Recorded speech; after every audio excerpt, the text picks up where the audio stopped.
Bonjour à tous, j'espère que vous allez bien. Je vous retrouve aujourd'hui pour vous parler de l'améthyste.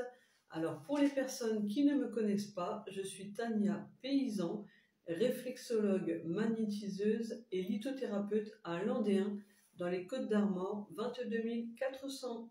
Alors je vous présente aujourd'hui l'améthyste. Donc l'améthyste, elle est violette. Donc moi je l'ai en bracelet classique et en bracelet dépoli, c'est-à-dire mat et là brillante. Je l'ai également en pierre roulée, donc violette, ou en pendentif. Alors ici c'est violet et blanc parce que ça c'est de l'améthyste dent de chien et elle n'est pas tout à fait de la même couleur. J'ai aussi les pendentifs améthyste classiques et les géodes d'améthyste.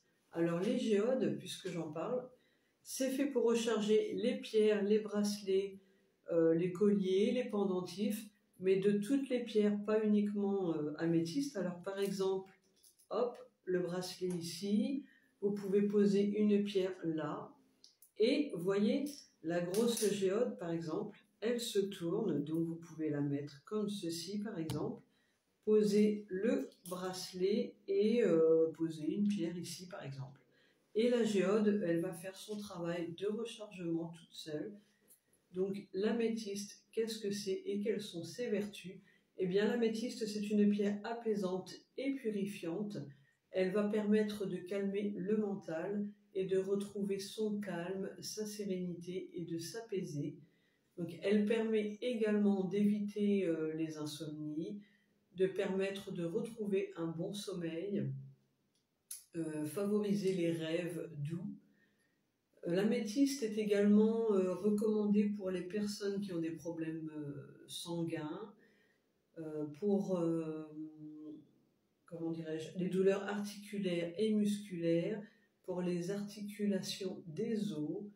Elle est très très bien aussi pour la méditation puisqu'elle permet de retrouver son calme intérieur et de se reconnecter à soi-même.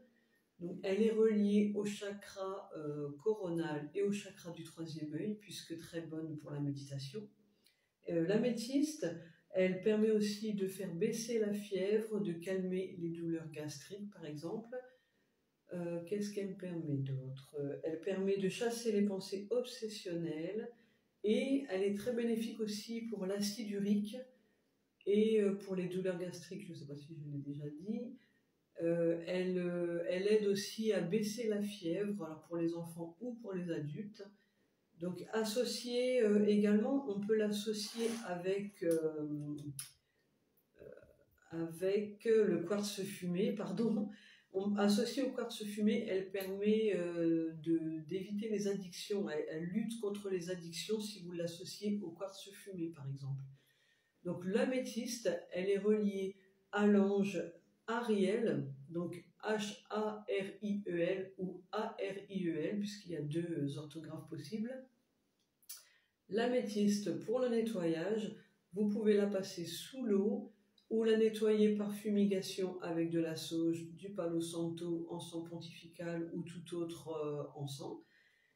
Pour le rechargement, donc fleur de vie, géode d'améthyste, qui est parfaite pour l'améthyste en plus, coquille Saint-Jacques, tranche de bois fossile. Vous pouvez également la mettre à la lune, mais surtout pas au soleil, puisque l'améthyste, si vous la mettez au soleil, elle va perdre sa couleur et elle va devenir plus claire. Et donc, voilà, il faut éviter. Ou alors le soleil du matin, vraiment qui n'est pas très très fort, ou le soleil du soir qui n'est pas non plus très fort, mais il vaut mieux privilégier le rechargement à la lune, parce que le soleil, il faut éviter pour l'améthyste vraiment.